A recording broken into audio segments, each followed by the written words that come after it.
Аудан әкімі Сайран Тәпенұлы. Biz Taraz Алматы жүрген бастығы Қазақстанда компания болғанда Taraz автовазы лицензия сосын яғни қандай сұрақ бар бізге? бізге бірақ талап, бізге Сайранның ішінен бір орын болды. Басқа ешқандай талабымыз жоқ. Сайранның бастығына барсақ, Сайранның бастығы бізге вообще сөйлескісі келмейді. Так, жақсы. Біздің жұмыс бар, бірақ бізге бір орын беріңіздерші. Біз өкіметтен жұмыс сұрап жатқан жоқпыз. Орын беріңіздерші, болды. Басқа ешқандай талап жоқ. Түсінікті. Соны шешіп берсеңіз. Жаңа келген себебіңіз сол Сайран бойынша келіп отырсыз. Бізді осы уақытқа дейін жүргізді тағы. Сөзіңізді өлейін бір. Мен айтып алайын, мен білемін бәрін.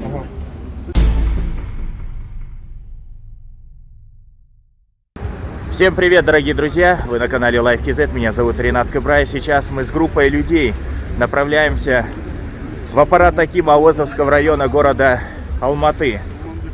Позади меня примерно человек 30-40 это водители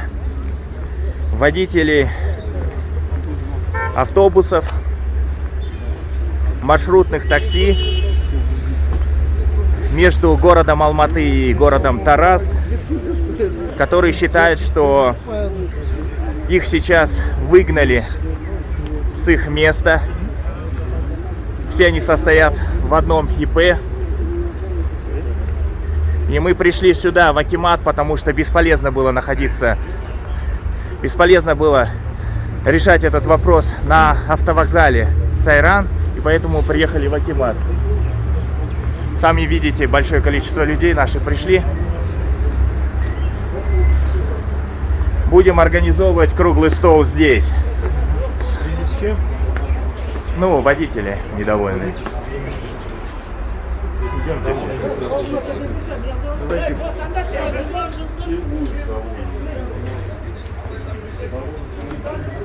Так, здравствуйте. У нас большое количество людей, человек 60-70. Вызовите внутреннюю политику, пожалуйста, и пресс-службу. Я заместитель акима района Даслахара по внутренней политике. Слушаю вас. Сейчас вот. Давайте это разместимся. Помогите нам разместиться, да, или на улицу выйдем. Так, вопрос у вас какой? Можно у вас? Вопрос, вчера же заявку давали. На что? За Сайран. Насчет чего? Нам место надо в Сайране. Не трогай. Сайранда не уровень. Посадка. Посадка. Минивэн. Посадка не было. Тараз Алматы минивэн. Қанша жыл бойы Тараз Алматы жұмыс істеп жүр? Қанша жыл бойы такси 20 жыл бойы жұмыс істеп жүр? Бізді Сайран территориясынан бізді қолап жүргеніне 1,5 жыл болды. 1,5 жыл бойы біз көшеде ар жақта басып жүрдік. Да, келсем незаконно. Енді қазір вообще көшеде тұрғызып айтыр. Транспортник, акимат и гаилер. Біз жаңағы Сайранға қарамыз. Аким здесь, внутри? Аким, говорю, внутри? Аким внутри, говорю? Спрашиваю вас. Аким внутри, говорю? На работе, да. Вызовите его, пожалуйста. Люди пришли. Я же вышел, сейчас давайте. Давайте, мы пришли к Акиму. Мы пришли к Акиму Авозовского района. Хорошо? Я зайду к нему и сообщу, насчет чего вы пришли. Мне надо понять сперва. Айбол деген кісі қайда? Жұмысташа қазір Ол Сайрандамын дейді. Aynen. Таксист мына жерде барлықтарыңыз Тараз Алматы, да? Барлығыңыз Тараз Алматы или мен білетін Жаркент Алтұрған. Қанша адам да? 80 адам. Мына жерде өздері группа құраласыздар ма? Бір 5 адам. ішке кіріп акиммен сөйлесіп не дедің? Бар. Қалғандарың сыртта күтіп тұрғанға. Аким мырзаның өзі далаға шықса осы халықты көрсе жақсы болар еді. Так, пусть выйдет, да. Қанша адам жұмыссыз қалдық. Біз өкіметтен жұмыс сұрап жатқан жоқпыз. Біздің жұмысымыз бар. Бізге просто бір орын берсе болды Сайранның ішінен. Қазір мен акимге кіріп айтайын. Қазір акимге кіріп айтайын. Сосын сіздерге қайдашы. Аким бірге шықса, болмаса ішке жаңағы 5 адам ішінен анықтап айтып. 5 адам болғанда бәрі тыңдап тұру керек қой. 5 адам кеткізіп айта алмайды. Қазір 5 адаммен бірінші басында сөйлесіп бәрін айтып алайық. Одан кейін қайта шығып барып сіздерге айтамыз, хорошо? Актовый зал же есть у вас? Сейчас қалай акиміз қалай шешеді, солай жасаймыз, хорошо? Актовый зал. Хорошо? Давайте, откройте, говорю, дайте пройти мне, пожалуйста. Это же акимат, аппарат акима. Ваши действия сейчас препятствием мне пройти в аппарат Акима являются незаконными. Я хочу пройти, просто зафиксировать видеосъемку. Я один пройду, говорю. Я один пройду, посмотрю. Уберите, пожалуйста, отойдите от двери. От двери отойдите, пожалуйста. Вон от Алдыкалан я не собираюсь заходить. Зайдете сейчас. Давайте без... Дайте я пройду, посмотрю. Здравствуйте. Это же Акимат, это аппарат Акима Озовского района, здесь не первый раз. Сейчас у нас прием граждан идет. А? Прием граждан идет. Ну хорошо, пусть заходят, да, это хорошо. Мы ни на чем не настаиваем, мы же не заходим в Алдыкалан к вам. Просто я смотрю, как Акимат в каком состоянии находится. Зайдете, хорошо?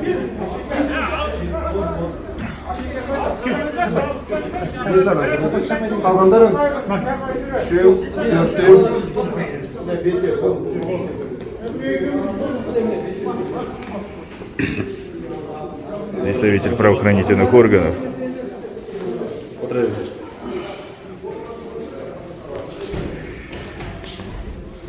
Очень странная система, конечно. В прошлый раз я уже раскритиковал эту систему. По-прежнему. Aslan qada? Davra? Аты жөндерін бәрін жазып алсаңыздар, 5 кісі кім кіреді ағалармен. Аты жөндерін жазып алсаңыз, бірге кіргенге.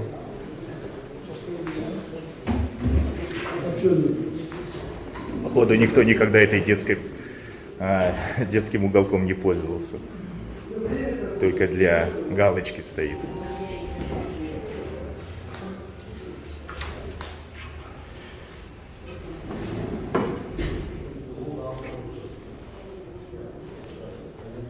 Я думаю, только таким способом мы сможем сегодня добиться, наконец-таки, диалога между администрацией автовокзала Сайран и вами, водителями, да, недовольными?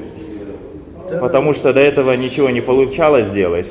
То есть выходил их представитель автовокзала Сайран, а представитель Акимата никто и вовсе не приезжал, да? Поэтому мы решили приехать в аппарат Акима Озовского района для того, чтобы же они вызвали кого надо уже из городского Акимата, если на то требуется, из управления городской мобильности, которые отвечают за общественный транспорт и так далее. Поэтому посмотрим, как у нас слышащее государство работает. Все-таки 80 человек это не шутка. И как бы Аким района обязан принять в таком случае по важному социальному вопросу, который касается именно его района. Ну, неплохо то, что у них есть Алдыкалан. Это фронт-офис, в котором акиматчики встречаются как бы с народом. Как мы видим, остальная часть группа людей из 80 человек, которые сегодня приехали, они находятся там, подождут там, пока в теньке.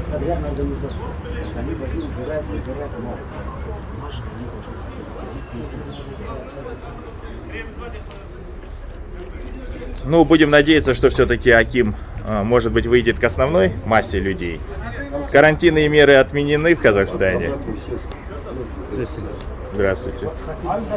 Сархан Турсунбаев, зависели Аким. Здравствуйте. Как вы видите, большое количество людей сегодня собралось. Вот. А сам Аким где? Аким здесь людей принимает.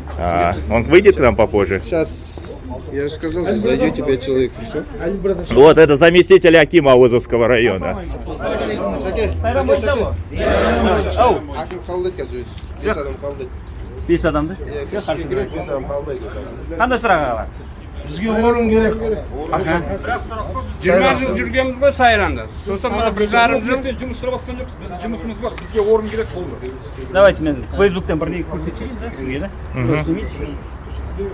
Осы уақытқа дейін Сайранда бір секунд, ағасы. Бір секунд, сабырыңыз. Что он хочет с Фейсбука нам показать?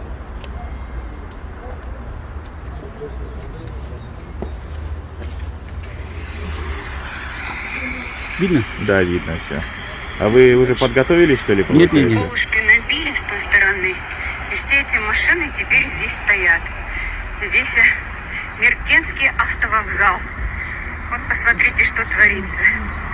Сейчас вечером приедут наши местные. Откуда у вас это видео? Как вы подготовились? Когда вы успели подготовиться? Когда вы успели подготовиться? Столько имеется жалоб, я готов вам просто. Да, но вы же понимаете, что эти люди там стоят из-за того, что у них другого места больше нет. Бәрін жауап беремін, асықпаңыздар, сабырыңыздар, мен бәрін жауап беремін. Бізге орын болса, біз ана жерде Там сами просто были? Я понимаю, что они там скорее... были просто. Я там, ну я был в районе автовокзала Сайран Не автовокзал, а неоднократно. именно таксисты стояли. Ну и сегодня Воровая прошел... территория. Были? Сегодня не видел ничего Нет? такого. Ну, давайте проедемся. Нет, зачем вы сейчас хотите? Давайте Я предоставьте вам просто людям... хочу показать. Помогите людям. Нет, хорошо. Помогите Насчет людям помощи. решить их Просто проблему. по транспорту вопрос не к нам.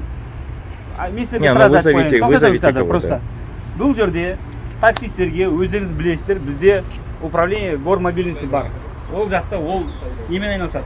Автовокзалдың жаңа жұмыстарымен, ол таксистердің, автобустардың бәрін жұмыстармен айналысады. Сіздер қазіргі уақытта білесіздер, ешкім келіп отқандарыңызды, жаңа бізде двор бар, тастақ 13-12 үйлер бар. Тұрғындар уже 2 жыл, 3 жыл болып жалбыз етіп жүргенде. Действительно, алады, келеді, ояқтан табатынымыз не? Баклашкідегі сыдық, чипсы. Жоқ, тоқтай тұрыңыз. Аға, мен айтып алайын. Одан кейін әңгімеңіз болса, бәріміз тыңдаймыз. Хорошо? Мен ақиқатын айтып жатырмын ғой. Мен сіздерді бәріңіз қараламаймын, бірақ сіздердің араларыңызда бар, оны мойындау керек. Өйткені трассадан келеді, не істейді? Өрде басқа мусор таппайсыз, только чипсидің қалдығы, семечкінің қалдығы, баклашкалар. Ішінде енді кейбіреуінде мача бар деген сияқты. Сол емес па? Жоқ, бар ондай. Мойындау керек. Мусор. Жоқ, мен айтып алайын доказа. Ана жерге негізі айына 1 рет кіру керек. Біздікілер аптасына 2 рет, 3 рет кіреді. Мен де көрген шығарсыздар, мен постоянно өзім служебкамен жүремін сол жерде. Тазалап, басқасын тазалап. Енді сіздер алып келгеннен кейін клиентке жауап беру керек. Кешіріңіздер, ана жақта тұрғындар қайқа қояды аулаға? Машинасын қоя алмайды. Жылап жатыр. Қай жағына қояды олар? Вот мысалға. Жоқ, дұрыс қой. Міне, қазір сіздерге Сайраннан орын керек болса, онда сіздер бізге емес. УГМ деген бар, управление гормобильности. Ол біздің сұрақ емес. Олар қазір. Siz cürüm dizisi sözde siz şişmişsiniz. Қайсына? Жоқ, әр нәрсені мындағы сіз жаңағыдай машинаңыз бөлінеді да. Таксист біз ақ емес. Альфард бар. Біз Альфардқа қатысымыз жоқ. Біз 5 сөзді езік казахстанский зарегистрирован машинамыз. Біз шетел машинасы. Налог төлеу. Дұрыс. Орында. Мен сізге қазір әкім шықса да, ол сіздің ол именно жаңа орын бөлу мәселесі бойынша ол өз мойнына алмайды. Өйткені оған осындай басқарма бар. Сіздерге қарайтын жаңа орын бөлетін басқасы бар. Ол жаңа жоқ, енді сіздер заранее. Жоқ. Ағасы, тоқтаңыз, бір сабырыңыз. Сіздер енді қазір заранее айтқан жоқсыздар ғой, біз келе жатырмыз деп. Жоқ, қараңыз. Мен білмеймін, мен қазір. Бәріміз еркекпіз ғой. Видео своего телефона у него есть. Біртіндеп айтайық. Арамызда үлкен азаматтарымыз бар. Жарай ма? Ешкім қашып тұрған жоқ. Әр жерден нетпей ақ қойық, ол сұрақ шешілмейді сонда. Біртіндеп айтайық.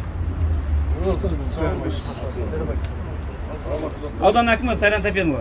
Біз Тараз алматы жүрген бастығы Қазақстанда компания болғанда Тараз автовокзалынан как лицензия, сосын яғни қандай сұрақ бар бізге? Бізге бірақ талап, бізге Сайранның ішінен бір орын болды. Басқа шыққанда талабымыз жоқ. Сайранның бастығына бастап, Сайранның бастығы бізге вообще сөйлескісі келмейді. Так, жақсы.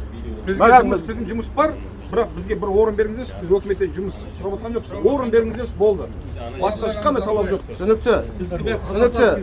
Соны шешіп берсеңіз. Жаңа келген себебіңіз сол Сайран бойынша келіп отырсыз. Bizde o vakka değil. Bizde taga. Sözümüzü söyleyeyim benim. Тұратырмыз, мен айтып алайын, мен білем бәрін. Автовокзалмен сөйлесеміз. Маған мына жерге инициативный группа жинаңыздар, бір 3 адам жетеді. Сол уақыттың басшыларымен сөйлесіп, автовокзал деген ол бірінші білесіздер, заңды мекеме. Бағытта облысқа, басқа облыстарға жүріп жатырған маршруттары бар. Такси мәселесі бойынша сол жерде отырып қарастырайық. Оған дейін сіз бізге кел өйдеп айтқан жоқсыздар, дұрыс па? Бұл жерге біздер қазір деген біріншіден жаңа транспортный контроль. Маған келді ме? Маған келдіңіз бе сіз? Жоқ. Не дейсіз? Айбол дегенсіз, айбол. Просто тыңдап айтсын. Бірінші жаңағыдай транспортный контроль. Бәрі заңды қарастыратындай етіп управление автомобильных дорог. А жергілікті билік Алматы қаласы Ауыз ауданы аппарат әкімшілігі жаңағы тасымалдаушылармен айналыспайды. Сіз бізге келіп тұрсыздар. Біздер қазір сіздерге алаң ұйымдастырамыз кездесуді. Олар өздерінің талаптарын айтады, болады, болмайды. Ол жекеменшік мекеме. Управление жаңағы отдел транспортный контроль. Олар өздерінің талаптарын айтады, заң бойынша қалай болу керек екен. Управление автомобильдік дорог өздерінің айтады. Содан кейін бір сізбен шешім болады, қалай болатыны қарастырамыз. Жақсы ма?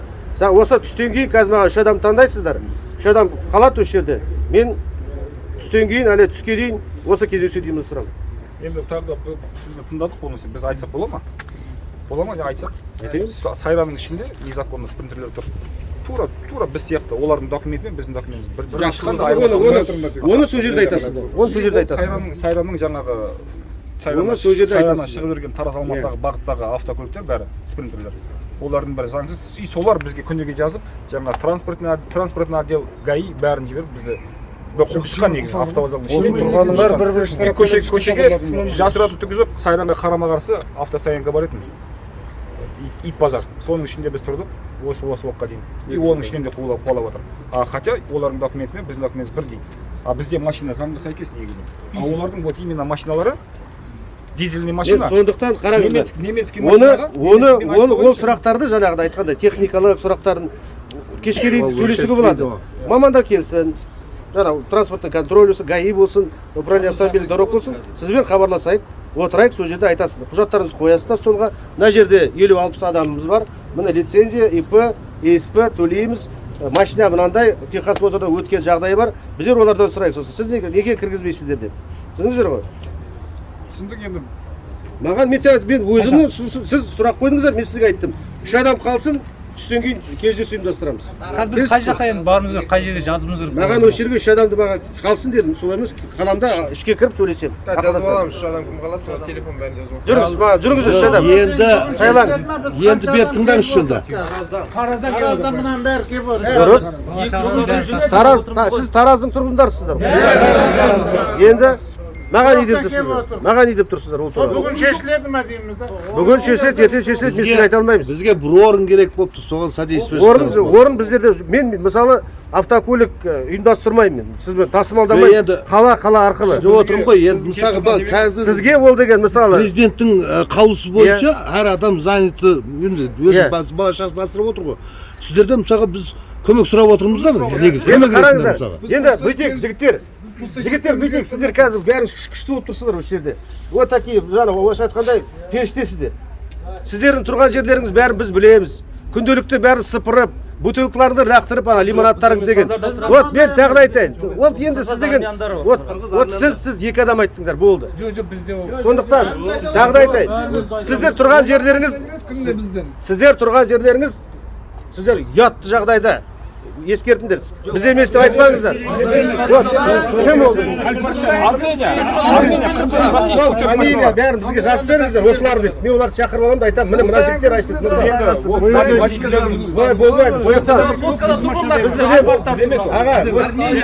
Армиямен қырғыз машиналары ғой. Құрметті әкім мырза, кешіріңіз әкім мырза. Жаным, сіздің орынбасарыңыз ба? Сіз мысалы біздің ана немізге қадалбаста бүкіл айтып атқан аргументіңіз мынау кісідікі де, сіздікі де жаңа бутылкамен чипсидің несі. Бірақ тоқтаңыз аға. Сіз біздің проблемамыз шешімін іздеп атқан жоқсыз. Сіз именно ана бутылкаға қадалып бағаламай. Мынау кісі де қадалып ана үйлердің жанындағы оларға проблема емес пе? Тұрғындарды Алматыда басқа машина ғой олар. Ол проблемадан бөлек біз шешім отырмыз. Сондықтан 3 адам қалыңыздар. Қырғыз тұр, шетел машиналар. 3 адам қалсын жүріңіздер. Біз сол жерде қаздық қой. Біз қаздық. Содан кетіп тұрсыздар ғой сіздер. Біз бір минутқа бөлек, біз тек қана ит базардың ішіне шықпаймыз. Сырттан жүргендер бөлек тек қана ит базарынан. Енді қараңыз. Тұра тұрыңыз. Автовокзал, ит базарды қосайық. Жаңағы шақырайық, ақылдасайық. Жақсы ма? Түстен кейін ұйымдастырамын. 3 адам қалсын, мен солармен сөйлесем, жүріңіз. Қайда руководитель қайда жаңағы ТУО-ның басшысы қайда?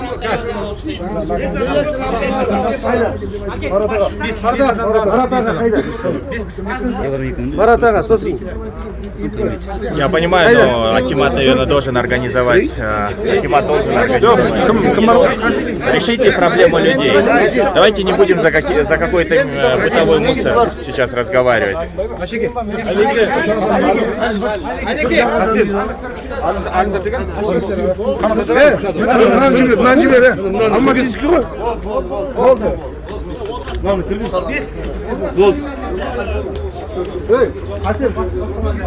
Да, хорошо, пусть они обсудят уже в дальнейшем все свои действия. Но это хорошо, что сегодня Аким Авойзовского района вышел к народу. Вот, конечно, все-таки я считаю, что, конечно, необходимо быть более доброжелательным к людям. Все-таки, вот. Не идти, не искать конфликта людей, не обвинять людей сразу в том, что они виноваты. Потому что эти люди, которые собрались здесь, как и мы все, являются гражданами Республики Казахстан. И мы, конечно, имеем право на то, чтобы, согласно всем законам, согласно Конституции, общаться с представителями, в том числе местной исполнительной власти. Но это замечательно, то, что сегодня...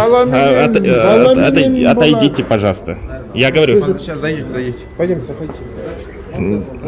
Вы чем занимаетесь, уважаемый? Заходите, здесь стойте, пожалуйста. Я буду стоять здесь. Что это такое вы делаете?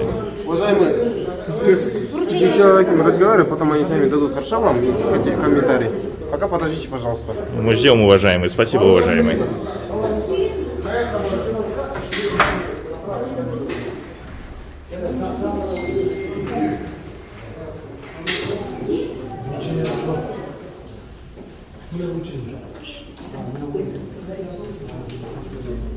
Пусть они там обсудят.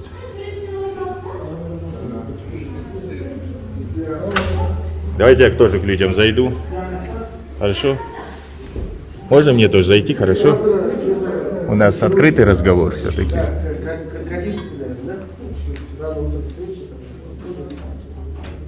Просто запланировал там людей. К людям тебе подойду. Дайте, пожалуйста, подойти. Куда иду?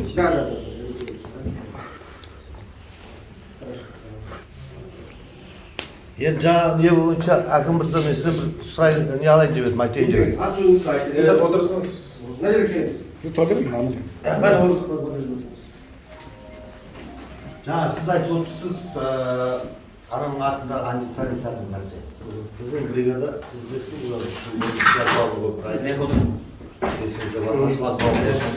соға дейін біздің қойған. Одан кейін біздің бригада ешқайсысы қоймайды. Қоймайды. Бәрі ар жағынан қояды, болмаса таразда көп болса 3-4 ақ машина келеді. Бәрі жаңағы базардың ішінде тұрады. Заправканың жанында кім тұрады? Заправканың қасында Армения, Россия.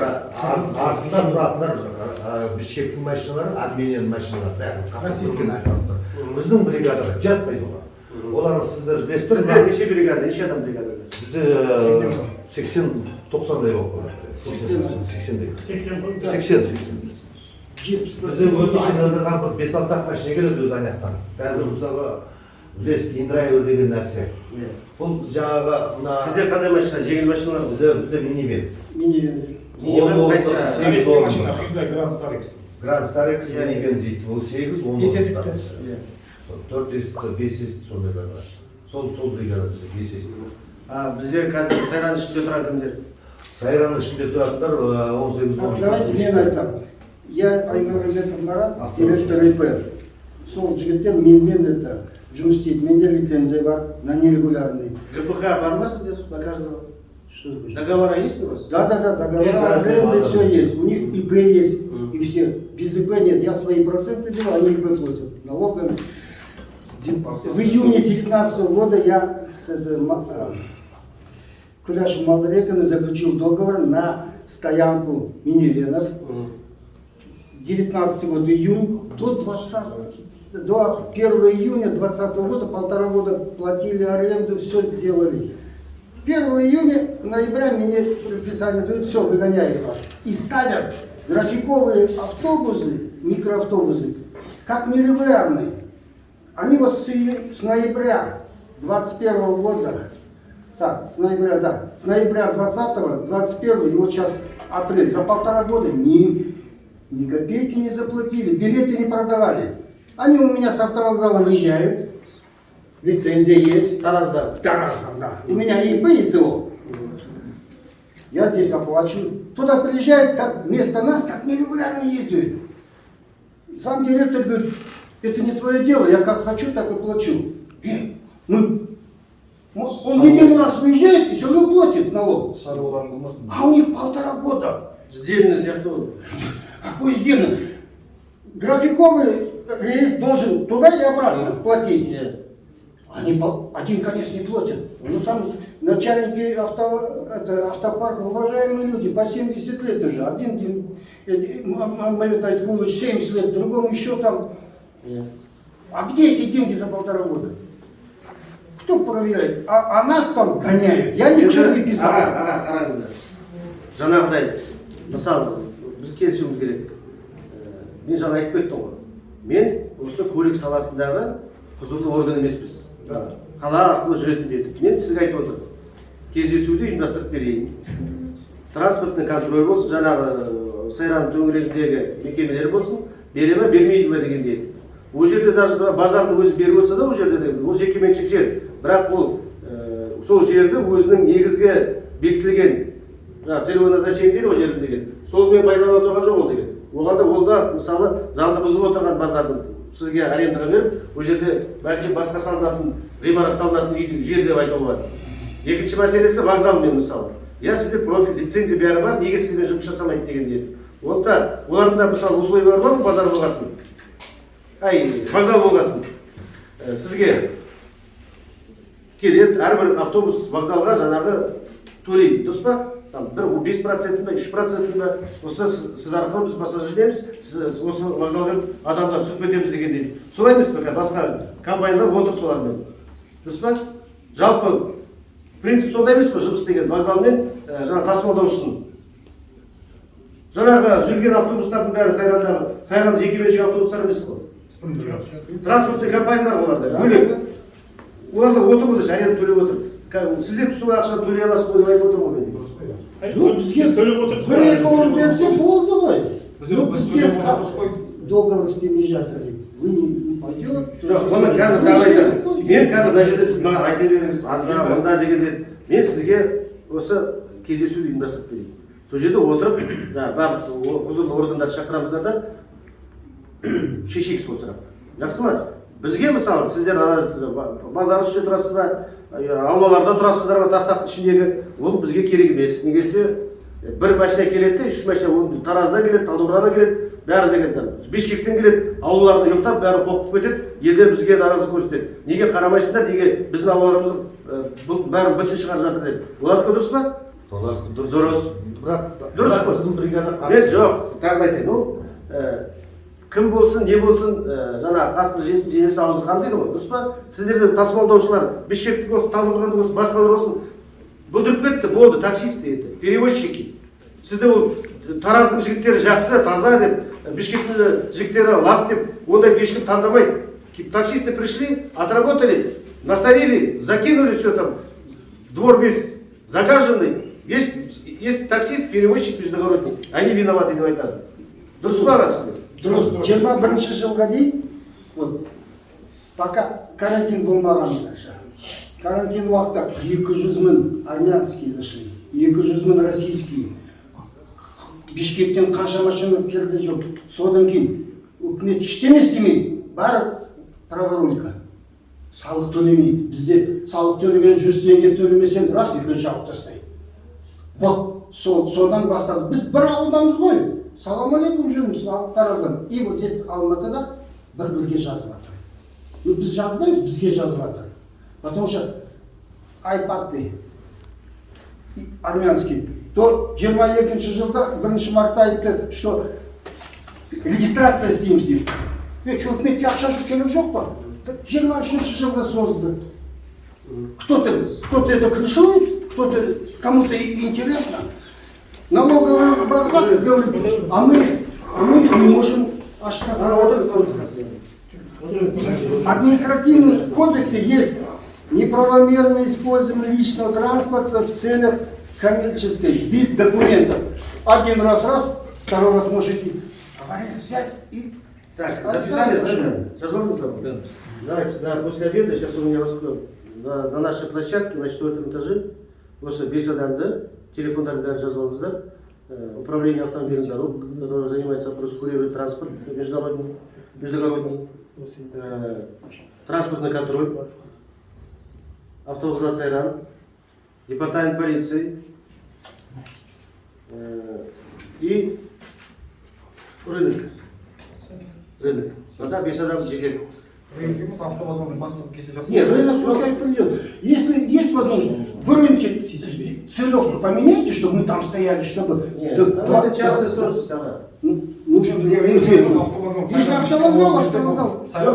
А то это бала, то халдың бала, а это Байбишенің не пойдет. Это, ага, сіз деген со своей колокольни разговаривать. Біздерді білеміз ғой, оларда да тәртіптер бар. Если есть требования, давайте мы сейчас поднимем, Соля Галиевна, где?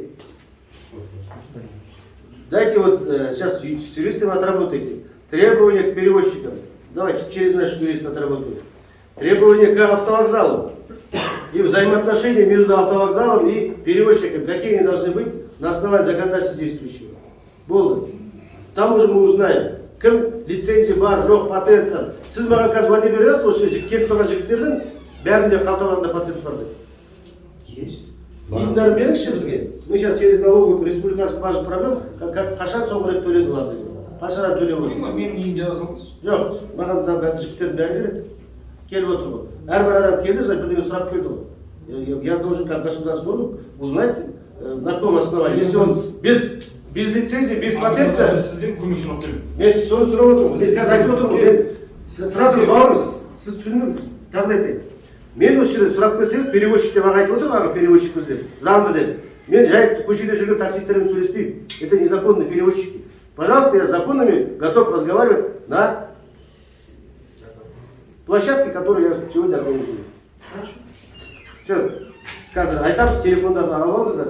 5 адам ағасы, да? Осы келеміз, шығарып, ұйымдастырамыз, шығарып. Сайранның ішінде тұрған спойлерлердің бәрін незаконно. Оны қазір транспорт неге келеді, сол кезде айтасыз. Арыз түрде жазып аламын сол жерде. Құжаттарды өткізбейміз. Хасен, телефоныңызды айтыңызшы. Не? Хасен. Жеті жет. Пройдем. Ну, замечательно то, что аппарат Акима Озовского района способен откликнуться на принцип слышащего государства и встретился с представителями общества. Люди, отстаивайте свои гражданские права, свои трудовые, социальные права. Исполнительная местная власть для этого и существует, для того, чтобы люди приходили в акиматы и требовали того, чтобы местная исполнительная власть шла с ними на диалог и исполняла свои обязанности согласно законодательству Республики Казахстан.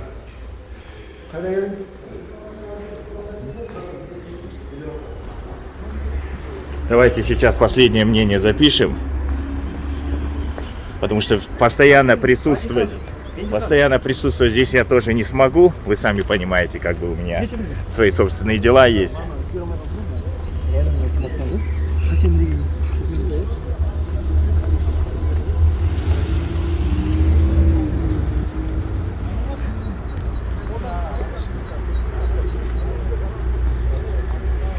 После обеда состоится встреча еще одна с представителями всех правоохранительные органы, акимат, автовокзал представители. Будут выяснять, кто незаконно стоит, кто законно. Я надеюсь, что акимат сможет решить вашу проблему. Это хорошо, то, что мы сегодня пришли, и аким Аозовского района города Алматы вышел к вам, правильно, не проигнорировал вопрос. Это замечательно, вот так и должен быть диалог, правильно, чтобы не каких-нибудь там, я не знаю, второстепенных чиновников посылали, которые не способны ничего решить. Вот аким, мы надеемся, что аким района решит вопрос. Он обещал, сказал на камеру, что я решу, сказал, ваш вопрос. Рассмотрю. Все. Будем ждать.